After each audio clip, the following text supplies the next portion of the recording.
Okay, so good morning. We're standing outside St Paul's tube station, and seeing as I can no longer run any pub tours for some time because of the latest COVID restrictions, now tier 2, maybe a couple of weeks, maybe it'll be a few months, no idea. What I thought I would do instead is perhaps do some video walking tours, and if you really like it, I could do some more, and if you really like it even more than that, then perhaps you could donate up to maybe £5 to my PayPal account. No obligation, but I'm trying to do what I can to raise a bit of money for my business. So outside St Paul's tube station, and what a lot of people don't know or haven't seen is this little plaque outside St Paul's. This is the Pannier Boy. Pannier Boy sits on a basket of bread, pan being French for bread, and also it marks the highest point in the City of London. Now when I say this, people say, well, I've been to far higher places in London. I kind of have to point out that London is actually two cities, the City of London and the City of Westminster, as well as being 32 boroughs of London. And so St Paul's Cathedral is at the highest point in the City of London, the square mile. We're going to walk down to St Paul's to begin this tour, which is really the hidden treasures of Fleet Street.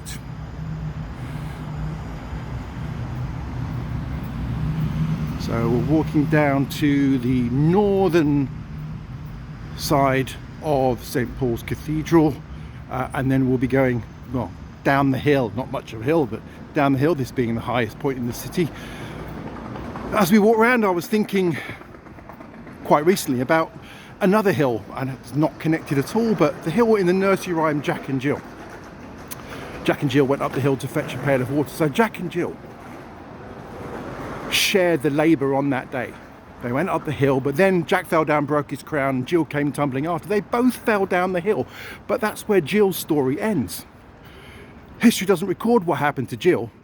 Only Jack got up and home did trot as fast as he could caper. He went to bed to mend his head with vinegar and brown paper. Now, clearly, not a lot of medical attention was required. If a couple of A4 envelopes and a bottle of Sarson's was all it took to help. Jill's story is over. History doesn't record that she suffered a ruptured spleen, 3 broken ribs, went home, made a rhubarb crumble and put the washing out. That's everyday misogyny for you, ladies and gentlemen. So we're still walking around the northern side of St Paul's Cathedral. As we turn around this corner, I'll show you part of the Majesty, one of my favourite views, particularly at night. It seems to be bigger at night for some reason. And here we go. The dome at St Paul's.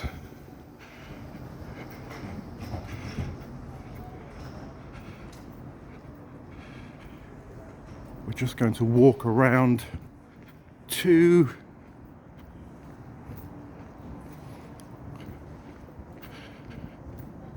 the northwest corner of St Paul's and to this beautiful gateway, which you can see coming into shot now. But this gateway really is both the beginning and the ending of this tour. Let me explain. So originally this gateway would have straddled the street where Fleet Street meets Strand, at the western edge of Fleet Street. This is Temple Bar. Picture if you will, as it might have been a couple of hundred years ago. The smaller archways for pedestrians, both sides of the road, and the larger archway obviously for maybe bicycles, maybe horse and carriage wagons, etc. Due to expansion of traffic and evolution of traffic, it meant that sadly Temple Bar was no longer fit for purpose, and they removed it, and it stayed for a very long time in a park in Hertfordshire, Theobald's Park, until finally it was brought back to London and sits now a few hundred metres away from where it would have originally sat. Okay, going around to the front of St Paul's.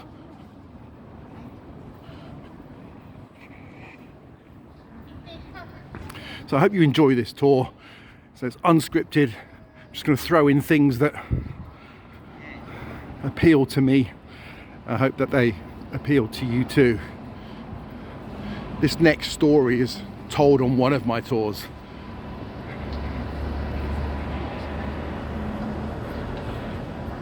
You are on the steps of St Paul's, and this plaque down here in front of me tells the story of Queen Victoria's Diamond Jubilee. Okay, so Queen Victoria came to the throne in 1837. By 1897, obviously 60 years Diamond Jubilee. She lasted only another 4 years after that, 1901. 64 years making her then the country's longest reigning monarch, now of course superseded by Queen Elizabeth II. It's kind of 4 years steal on Victoria. But Victoria came here to celebrate her Diamond Jubilee and came up from the palace in her carriage, and there were thousands of people here waiting to greet her. She was too old and too frail at that time to mount the steps of St Paul's to wave to the public, so she stayed in her carriage. The officials offered to move the statue of Queen Anne, in whose reign St Paul's Cathedral was finished 1710, 1711. Most people think that this is Victoria. It's not actually, it's Queen Anne. And Queen Victoria, grumpy to the end, said, no, one day there will be a statue of me in London. Well, of course there is. And they should offer to move that, and I would not like that at all. And so she stayed in her carriage and she waved to the public. We're going to walk around the statue of Queen Anne and away from St Paul's to Ludgate Hill. Ludgate Hill leads down towards Fleet Street. Ludgate, one of the 7 ancient gates of the walled city of London. So Newgate, Aldgate, Ludgate, Moorgate, Aldersgate, Bishopsgate and Cripplegate. Some people say that Ludgate comes from mythical King Lud, founder of London, but it's probably more likely to be a side gate. But we're heading down Ludgate Hill towards Ludgate Circus. More about Ludgate Circus in a moment.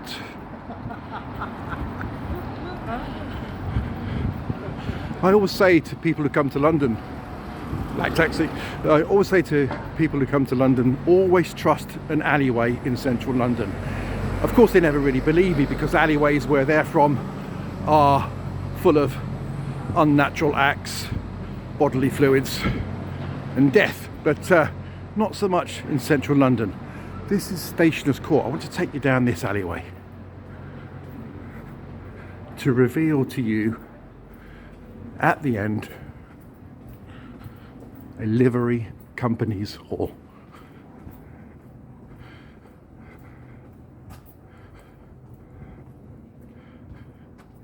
Here we go, Stationers' Hall.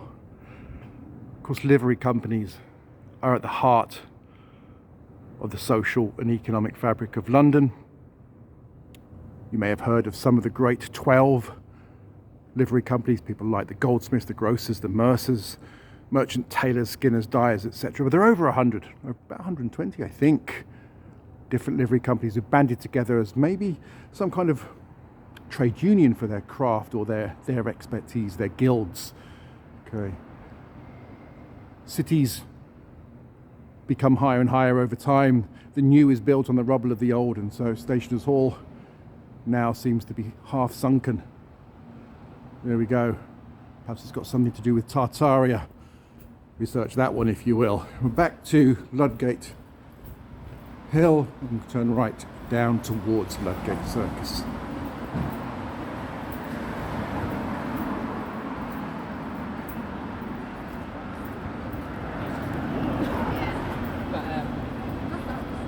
So if I can navigate the throngs of people, well, less throngy now since COVID, more straggly, but there we go.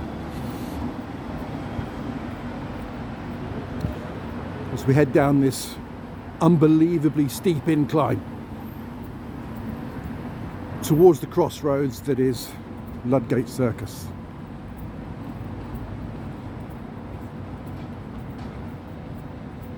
We're passing a pub. I know, I probably with my legs can't really pass a pub, but I'm going to pass this one. It's the funny thing about Ludgate Circus. Years ago when I came across, many years ago, when I came across these areas of London that were called circuses. Oxford Circus, Piccadilly Circus, Cambridge Circus, Ludgate Circus, etc., etc. I associated the word, obviously, with going to see clowns and trapeze artists, etc., etc., and I never really connected the two at all. And perhaps you're a few steps ahead of me in that you have, and that I'm very, very late to the party. But circus comes from circle, so the circuses of clowns and trapeze artists took place inside a giant circular big top, circular tent circus. And the circuses of thoroughfares equally are circles. They don't look too much like a circle because they look like a crossover. So this is Ludgate Hill. In front of us is Fleet Street, and to the north and south, to the left and right, is Farringdon. So it looks like just like a crossroads. But if you look at the buildings, you can see that they curve away at the crossroads.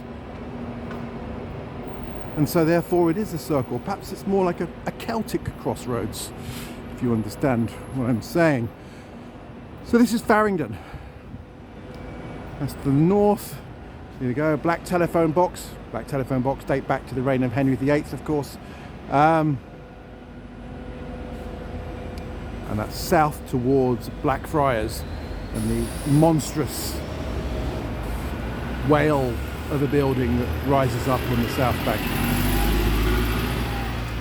So we will actually be crossing over here, not only Farringdon, but Fleet Street, which lies ahead of us, named after the Fleet River. The Fleet River runs underneath us. So 4 miles north of here, at Hampstead, the small, insignificant River Fleet rises. And it makes its way down to central London, underneath Farringdon, and it empties out underneath Blackfriars Bridge, the same as God's Banker's Pockets did at one point, if you remember that strange tale. Up until the 1770s, the Fleet River was navigable, sail up it. But like I said earlier, cities are built on top of the rubble of the old, and eventually we built bridges over the Fleet, and we built houses on either side, and it just got buried, and now it's no more than a storm drain for the last 250 years. So as soon as these lights turn green, we will be able to cross over Farringdon here and into Fleet Street. There we go.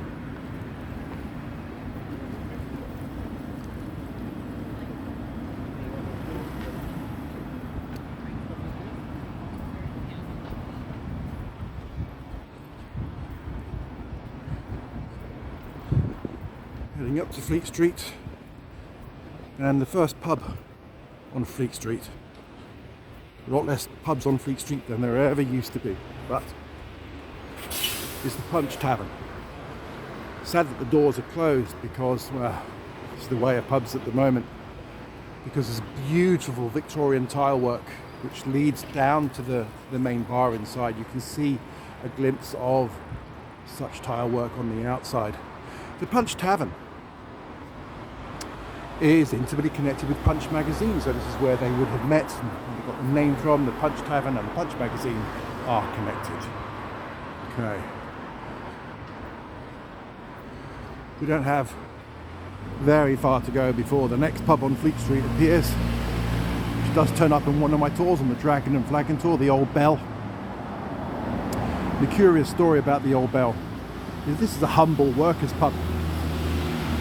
There are some great, grand, majestic pubs in London. This is a workers' pub. It was built to house the workers and the stonemasons who were, as we'll see shortly in a minute, who were rebuilding St. Bride's Church. So St. Bride's Church, like 88 other churches in London, burnt down in the Great Fire of 1666. Sir Christopher Wren, who was in charge of the rebuild of London and of its churches, of course, St. Paul's being the one the most famously associated with,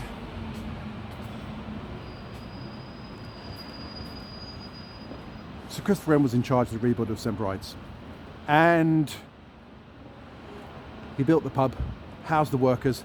He knew where they were in the morning to come and get them to start their day's work, or the foreman would, and every week he'd pay them and they would spend their money in his pub. Very, very clever man. He did this in a couple of other places. So St Bride's is incredible. It's the church of journalists. So Fleet Street, of course, famously associated with journalism. The old newspapers used to be here on Fleet Street. Caxton's apprentice, Wynkyn de Worde, I probably pronounced that incorrectly, my Dutch is not so good, brought printing here to Fleet Street many hundreds of years ago. And of course, famously, Jerry Hall and Rupert Murdoch got married in St Bride's Church. It's young, tender love for you. A baker walked past St Bride's Church one day and looked up, thought, aha, I have an idea. And from his idea, all tiered modern wedding cakes design was established. Here we go, St Bride's Church. And if you go down into the crypt, basement crypt, you can walk alongside part of a preserved Roman road that still exists to this day, which they found out when it was bombed in the Blitz. St Bride is an important saint in Irish history, so important she's buried next to St Patrick. St Bride, or St Brid, as she's also known. Her miracle, you must have a miracle to be a saint, was that she turned water into beer. Now, water into wine, heard of that one. Water into bottles which make profit for huge conglomerates raping resources of the world. Well, these are all kind of common things, but water into beer is a special kind of a saint. I think you'll agree with me. And let's walk further up Fleet Street.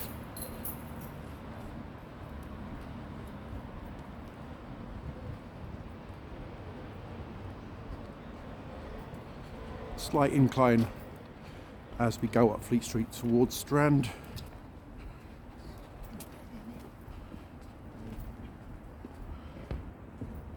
No longer, of course, the home of newspapers, and possibly also hence the reason why there are a lot less pubs here on Fleet Street.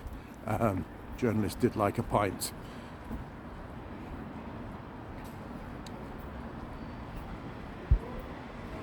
Across the road is possibly one of the most famous pubs in the whole of London. The Old Cheshire Cheese. It appears on my Dragon and Flagon tour also, and we'll cross the road to have a look at it shortly. The Old Cheshire Cheese started off as a Carmelite guest house in the 13th century, burnt down in the Fire of London, was the first public building to be rebuilt, 1667. There we go, wonderful English priorities. They do have a bar that fronts Fleet Street, but they never open it.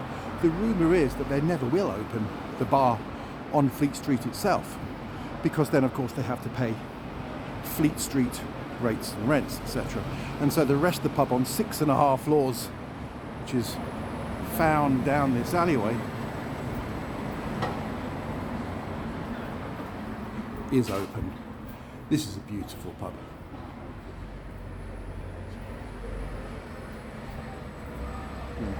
Built 1667, and outside the pub there is a list of all the monarchs that the Old Cheshire Cheese has survived.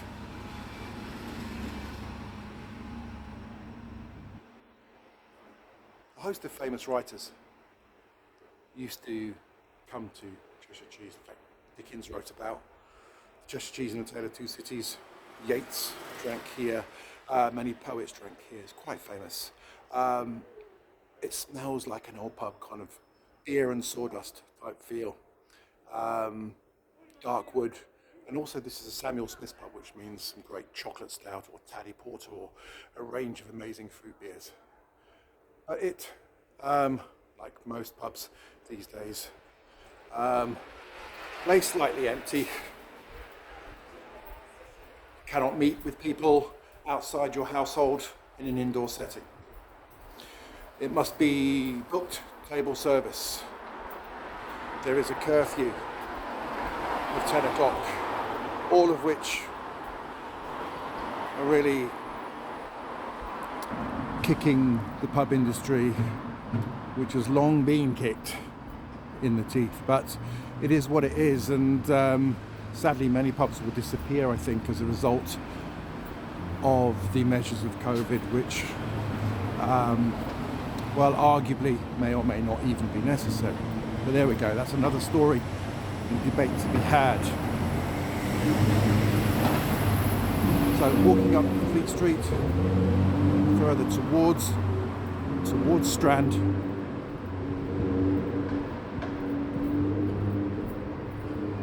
You can see ahead a couple of majestic buildings rising on the right hand side.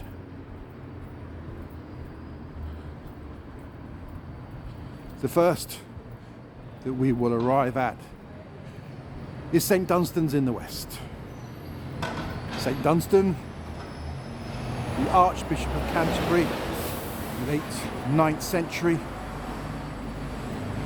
The fire came within a few buildings of the church, and they were able to organise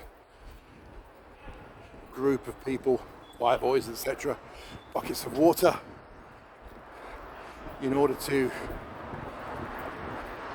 quench any early flames. So just crossing over Fetter Lane into the kind of final part of Fleet Street, and as I said, to St Dunstan's in the west. Very empty Fleet Street on this October day. First thing to point out is this clock. This was the first public clock in London to be marked off in minutes, all the rage minutes that ever catch on.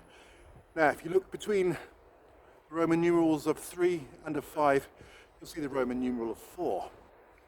Now, as you and I probably know, Roman numeral for 4 is IV. However, on some old clocks, it's I. Why is it? Well, some people argued that having 4 I's instead of IV made it somehow more symmetrical, more attractive. Above the clock, ringers of the bells, the sons of mythical King Ludwig.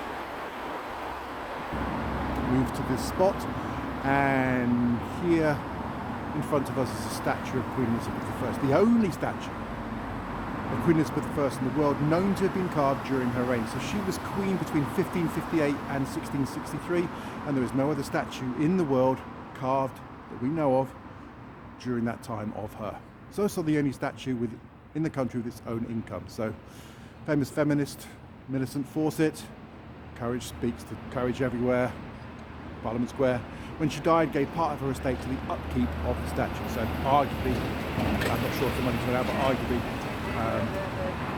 the only statue with its own income.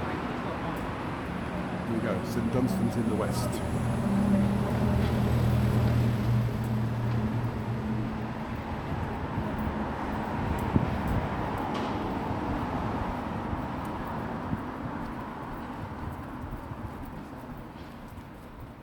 Another pub of note that I want to point out,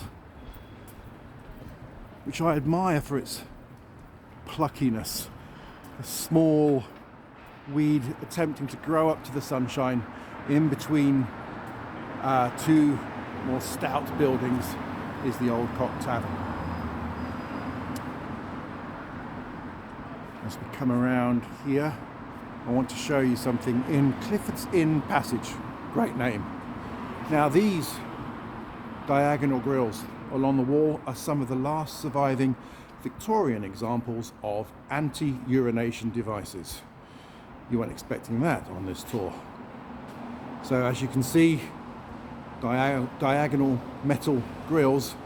If you were to relieve yourself after an evening of several cups, then, well, splashback would prevail. But of course, these were in many alleyways, and these are now some of the last surviving examples, as I said. Flag of Spain, just up there above the Prince of Spain's rooms,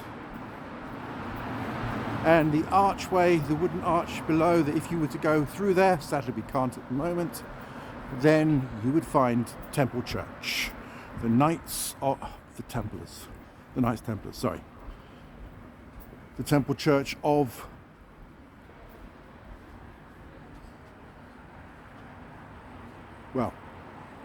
famous in Da Vinci Code, has an amazing circular preceptory. It is an absolutely beautiful church, but we can't go and see it right now, and it's walk the long way around. But there we go, Prince of Spain's rooms and the entrance to Temple Church. Up we go.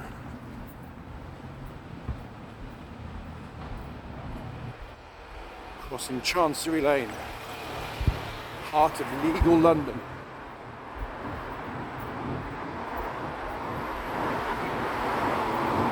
Sadly, scaffolding up around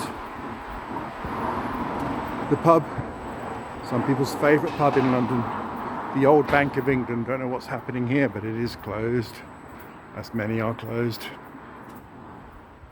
So the Old Bank of England was indeed the Old Bank of England. It was the legal branch of the Bank of England at one point. And in the 1880s, when it was built, it's a majestic building. The Bank of England decided over time they no longer needed a legal branch, and they left it in 1975, and eventually it became a pub.